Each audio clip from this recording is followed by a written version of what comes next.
So first things first, Bobby, how are you? I'm all right. How you doing? I'm okay. So before we get into your record, I'd like to jump back to the beginning a little bit. And well, I'm not exactly sure, but I think you grew up in the church. Yes. So how much of an effect did that have on you musically? Oh, the church is everything. For us that start out in the church, we kind of have a head start because we get to play 2 or 3 times a week in front of people. We get to learn how to play in front of an audience. We get to play in front of the choir at choir rehearsals, and we get chastised. Don't do that. Don't play that way. Don't do that way. So it's a lesson. You know, Kids that start back when I was growing up, that was a school. That was a whole nother. That was a way of that was a school by itself. And can I assume then that that is also where you fell in love with the organ, or did that Abs- happen before? Absolutely. I fell in love with the organ first. The piano for me as a child. How can I explain this? The piano only had one sound. So for me, the piano wasn't fascinating, but the organ was like an orchestra. You know, you could do this on it. You could be the bass player. You could be the drummer. Um, you could be the percussionist. There's so many things that you could actually do with the organ, and also, you know, all the cool dudes always played the organ. So as a child, I always wanted to play that instrument. You know. And did it come easy to you, so to say, because you're quite a proficient player? So did it kind of? It kind of did because I started out playing with one finger, Okay. so I would just play the melody, and my feet couldn't reach the pedals. So and then as I grew, you know, I would add a note, and then that note would end up a chord. My mother taught me a few chords. There was a church song called "What a Fellowship," "What a Joy Divine," and then she showed me how to use those same chords with this other hymn called "Coming Home." It was the same chords. And then on the other side, my father would put on Jimmy Smith records because he loved jazz and he was a jazz trumpet player. So he would put on Jimmy Smith, he would put on Jimmy McGriff and Jack McDuff. And he would also have me listening to Count Basie, uh, Duke Ellington, Sonny Stitt, Sonny Rollins, Miles Davis. But for the most part, my daddy loved the blues. And he also loved Dizzy Gillespie. That was his favorite musician of all time, Dizzy Gillespie. Okay. And for you, because you mentioned that in the church they kind of tell you what to play. So was it important for you to have those different avenues like jazz, like blues, to kind of diversify yourself? Well, for the church, the whole thing, the gospel music was a foundation. So basically, there are different types of gospel music. Like my mother was more of old school. There was a famous gospel artist named James Cleveland. So my mother, when she taught the choir, was like James Cleveland, Margaret Duro, all of her music. There's another guy named Glenn Burley. Glenn Burley was, probably one of the greatest songwriters of gospel. V. Michael McKay. These were pioneers and they were great songwriters. So my mother was more of that type of gospel. And there was another guy in Corsicana, Texas. That's where I'm from. His name is Paul Lewis. Paul Lewis turned me on to more of the modern gospel music of that time. People like people like Walter Hawkins, Edwin Hawkins, Music and Arts Seminar, which was modern at that day and time, because this modern music had drums, they had bass, they had inspiring modern musicians,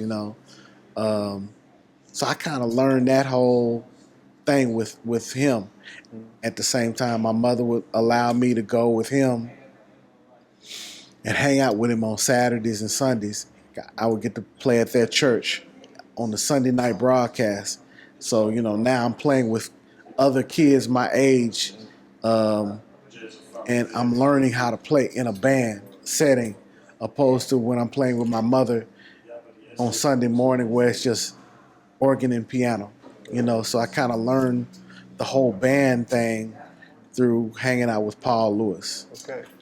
And then my dad had me, of course, listening to, all of the jazz stuff. Looking back then at those years where you kind of started to play in a band and kind of playing with others, how important was that if you look back now? Kind of going through that. Well, I learned how to listen. Being a musician, the biggest rule is music is conversation. So basically, it's like me and you having a conversation here. When you're playing with other musicians, you have to know how to talk to them. They have to know how to talk to you.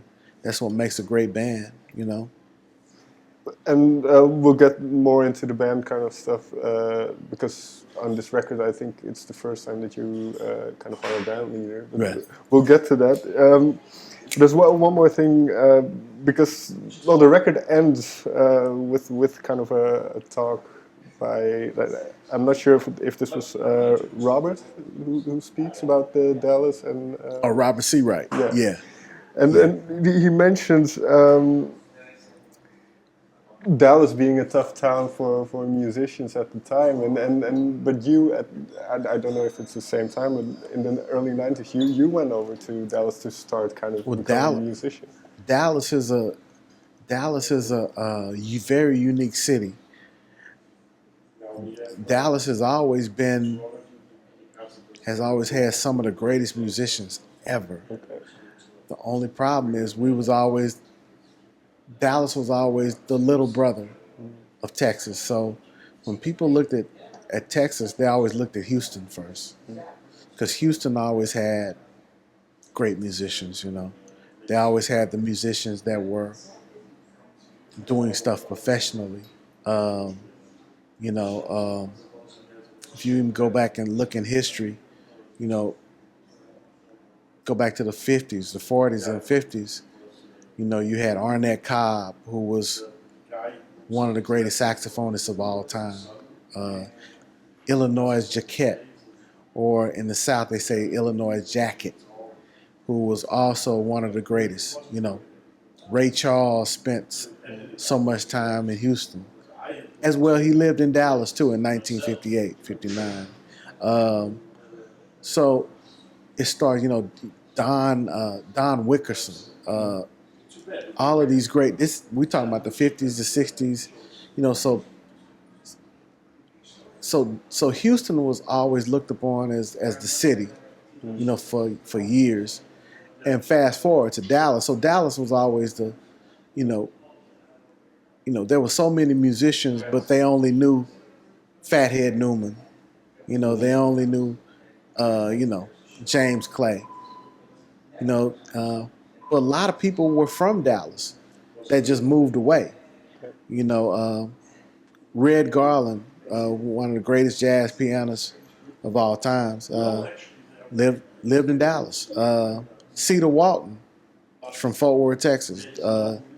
Dewey Redman, Fort Worth, Texas. Even the Funkadelic, Headhunters drummer. I met Mike Clark a few years ago.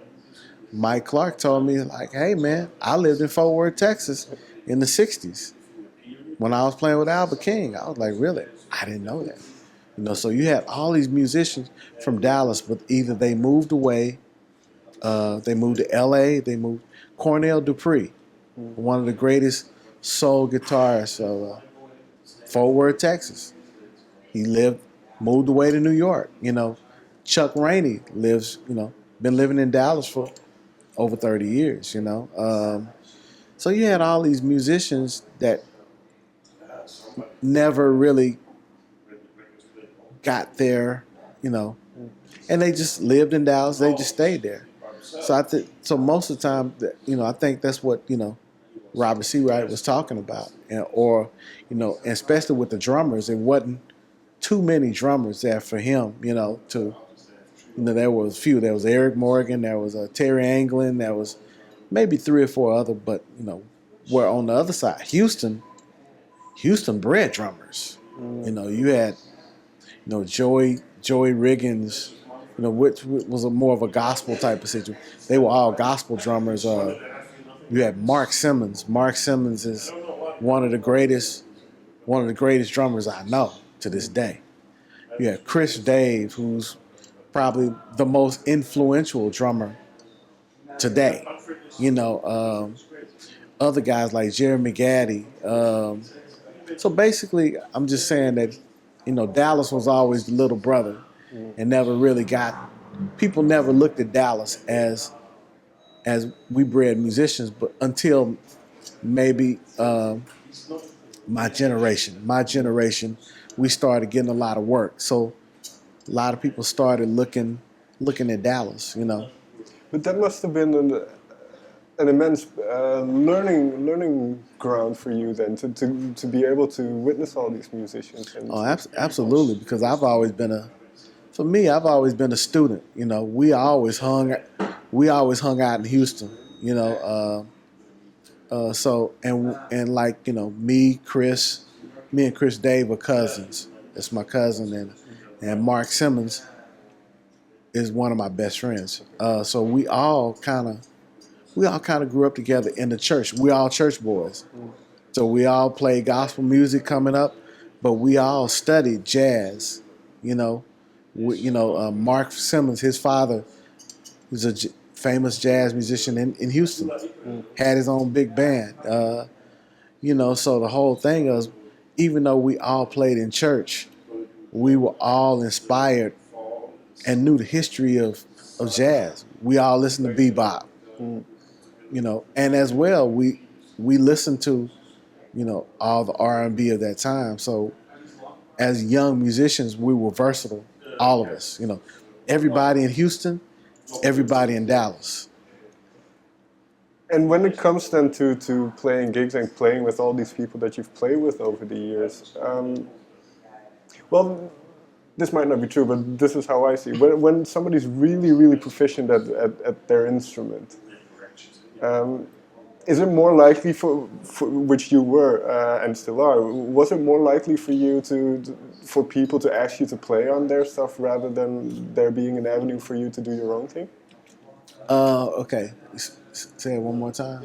Well, because you are very, very proficient at playing the keyboards or the organ, were you a sought-after musician, so to say? Were a lot of people saying, "Hey, come play on my record, come tour with me," instead of you being able to do your own thing? Yeah, it's pretty much that's how it is. I kind of had a thing early on in the '80s when I was in high school and middle school. I kind of became this synthesis guy.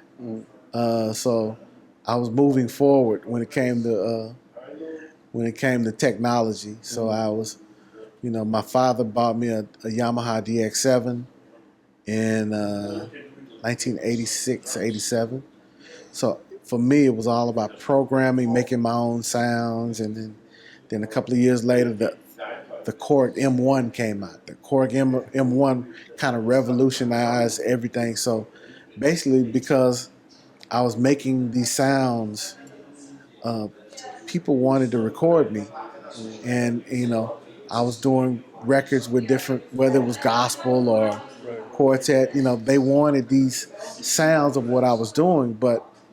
And at the same time, on my synthesizers, I would see these patches or these sounds called clav, or I would see these patches or sounds that would be like glockenspiel or moog. But for me, I didn't know it was an instrument. I just thought it was the name of the sound, because I'm like 13, 14, 15 years old. So I'm like, okay, what is a clav? Oh, okay, it's this sound. It sounds like it. And it wasn't until I started going over my friend's house and I would look at their parents' albums. I'd turn on the back of it, be like Herbie Hancock. Okay, Herbie Hancock, Fender Rhodes, ARP Odyssey, ARP Pro Soloist, or, George Duke, Fender Rhodes, Minimoog, clavinet, Honor D6 clavinet. So I'm like, okay, I have this sound on my DX7 that says clav, and I see on the back of this record, George Duke is playing a Honor D6 clavinet. I said, this must be an instrument. So I started doing research. So I would go to the local music store. I'd be like, yo, what is this? What is this Honor D6 clavinet? And of course they would laugh at me. I'm like, oh, that's, you'll never find that. That's 20 years old. This is in the 80s.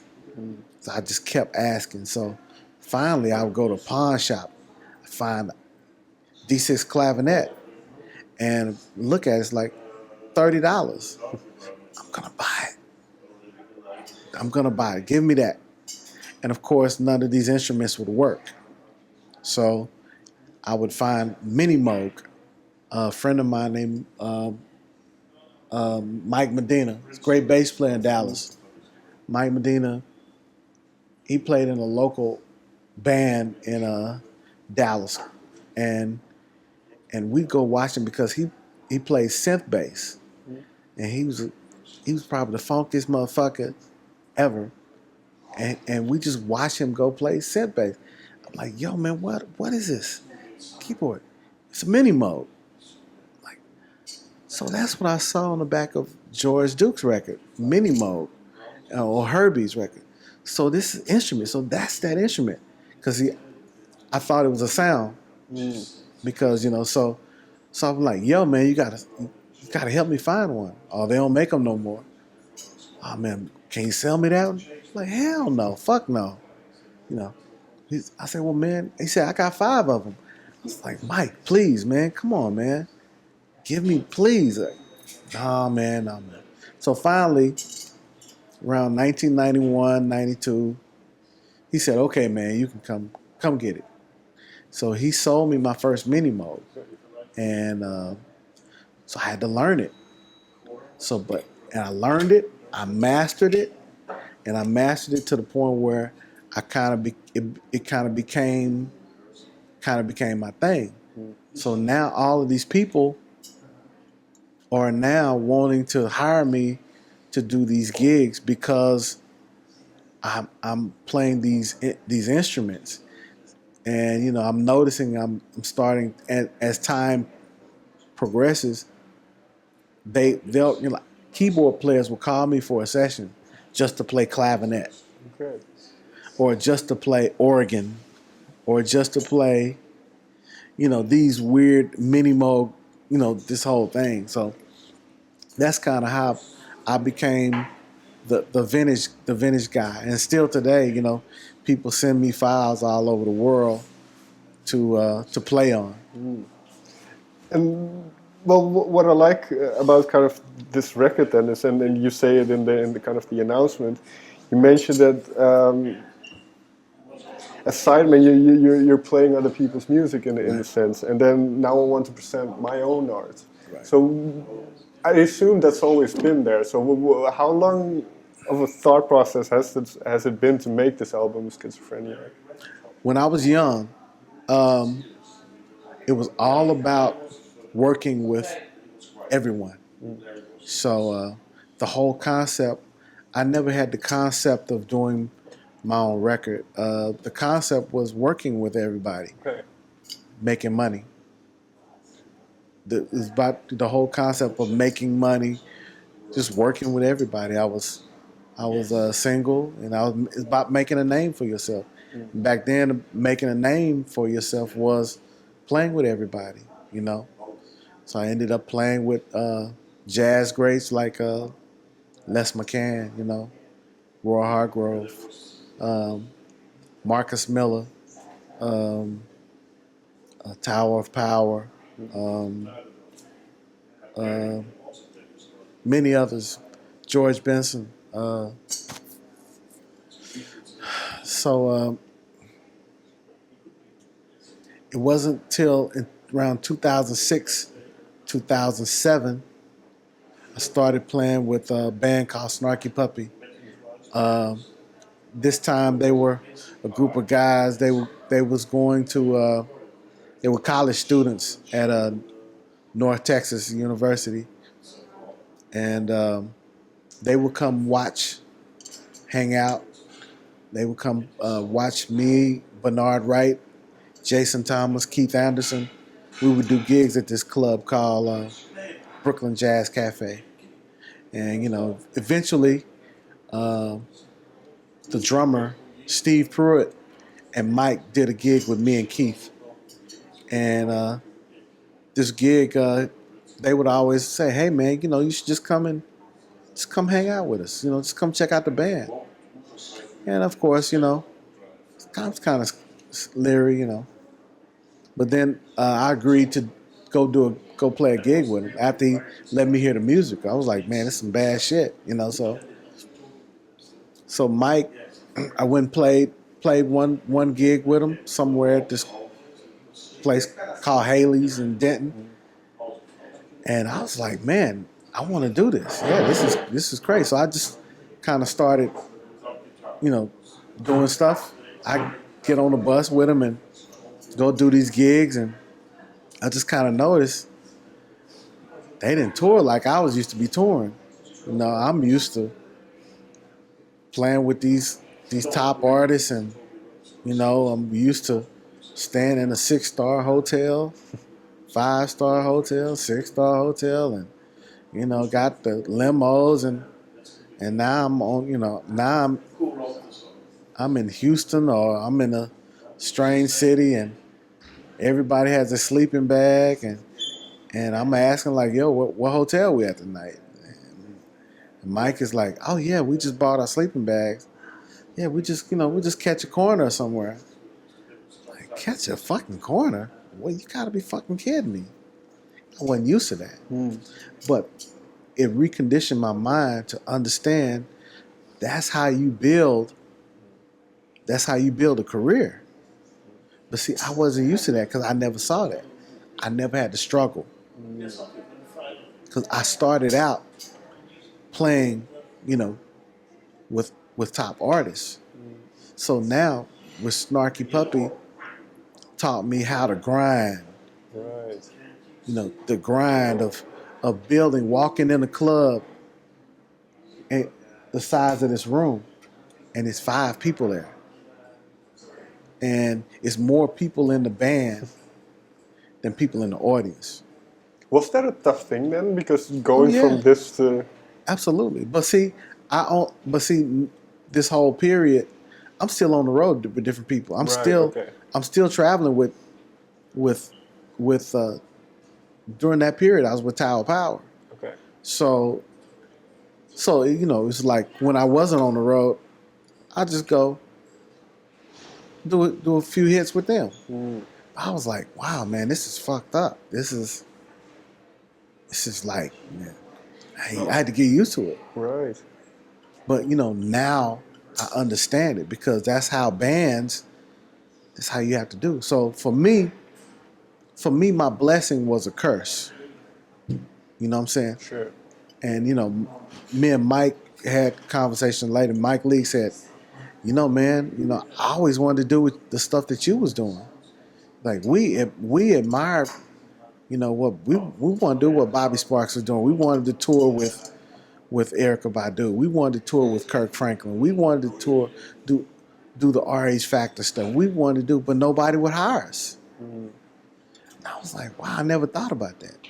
He said, so their curse became a blessing. He said, Mike said, the only people that would hire me, the only people that would hire me was a church. He had a church at a black church, and that's the only place he could get a gig at.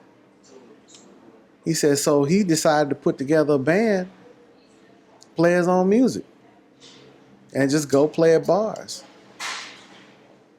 But for me, I'm like, I never would have thought of that, because basically, even if I played at a club, we looking at the club like, well, we need $800, so our band could split it. Where opposed to, Snarky Puppy or bands like Snarky Puppy going to play a club and say, look, just give us the bar. I mean, just either you do a bar deal or you do a door deal. Just give us a door. I didn't know anything about that, because I never had to do that. Right. You know what I'm saying? So just going back to that whole process, it just taught me a whole lesson, and it made me kind of wanna. I needed to experience that now, but the problem is, like I said, their blessing. My blessing became a curse, because I never had to deal with that. Their curse became a blessing, because now out of that, they're probably the biggest band in right now. And so, making them being able to make this album kind of your own art. Yes. How was your approach then different to all of the other records and productions that you've done? Well, basically, when you do a record, when I really wanted to do my own record, because for so many years I worked on other people's record, and I was so dissatisfied when it came out. Either the mix was terrible, or whatever I gave them they took out, or they did something different that I hated. But I couldn't get mad. It wasn't my record. Sure. And every time, me and Kirk Franklin would have arguments when we do work on records. We would basically we would do everything but cuss each other out. No, that's terrible, blah, blah, blah, but that's what I want. And my father, I was come home to my father and just, be like, man, this is, and I would just complain and complain and complain. My dad said, man, you can't get mad at people. That's his record. So I had to really take that in, but I never really wanted to be an artist. Why not? Because I'm a shy person by nature. By nature, I just really want to play. I don't really I never was the showman, I might act a damn fool on stage, but I'm not the guy I'm not a showman. I'm not that guy. So basically, my father said, you need to do your own thing. You can do it the way you want to do it. So then, 1995 comes around. I'm in a record store, and I go in the jazz department. I see this guy, Foley. I pick up Foley. I'm like, that's that weird dude that played the 4-string bass, that played guitar with Miles Davis. I was like, this motherfucker must be crazy. I got to get this. So I got to, and I watched him play with Miles Davis. So I didn't know he had a record. So I just grabbed a record. That next record I got was D'Angelo's first record. What was it? Yeah, his first record. And the Marcus Miller Tales. So bought those 3 CDs. Then I went on tour with Kirk Franklin, and that's the only thing I listened to. But Foley's record kind of fucked me up because Foley's record was so creative. It was so. It was done like how I would have done it. Okay. It was like, wow, man, that's what's in my brain. So I studied this record, and it was rock, it was hip hop, it was everything. It was soul music. It was grungy. The way it was mixed, it was groid. So that kind of made me want to start this record. So I started this record, and I started this record in around 1998. Started writing. I started tracking for it in 1999, and then when I wasn't on the road, I'd work on it. And when I was on the road with different people, I would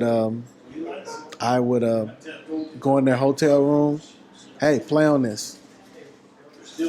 I just overdubbed the shit out of it. Very quickly then, what do you hope that people hear when they put the record on? What do you hope that people will hear when they put your record on? I hope that everybody will appreciate the creativity. For the most part, I want to try to move music forward by looking back. Trying to push this orchestral thing. I'm a big fan of the Metropole Orchestra. I'm a big fan of WDR Big Band. I love big bands. I loved how Bob James made records. There was a symphony. There was horns, the whole thing. So mainly, I just hope people will love the creative process. And I have a little bit of everything on it, so if people can enjoy it. Bobby, thank you very much for your time. Thank you, man. Thanks, man. All right.